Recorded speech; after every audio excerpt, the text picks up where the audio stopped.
સત્યને ભય નથી હોતો, સત્યનો ક્ષય નથી હોતો. ડરતો હોય છે અસત્યને, સત્યને કોઈનો ભય નથી હોતો. મને જ્યારે જ્યારે પણ જલાબાપાનું ચરિત્ર હું વાંચું ને મને હરિશ્ચંદ્રની યાદ આવે. જેણે ધર્મને કાજે સત્યને કાજે પોતાનું બધું જ છોડ્યું. તમારે કંઈક મેળવવું હોય તો કંઈક છોડવું પડે. છોડ્યા વિના કંઈ મળતું. આપણે શું કરીએ? બધું પકડી રાખીએ છીએ. બધું પકડી રાખવું છે આપણે, છોડવું કંઈ નથી. તોય બધું જોઈશ પાછું.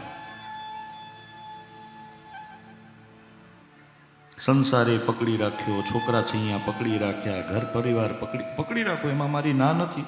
હું એમ નથી કહેતો કે ગિરનારમાં વિયા જાઓ. વાલા, બીજો શ્વાસ લેવા માટે પણ એક શ્વાસ છોડવો પડે છે, ત્યારે બીજો શ્વાસ લઈ શકો છો. આ દુનિયામાં કોઈ એવો માયકાલાલ હોય તો બતાવો કે એક શ્વાસ ભરી રાખ્યો ને બીજો ભરી લે. તાકાત બારી વાત છે. ડસકું આવી જાય. બોલો નારાયણ.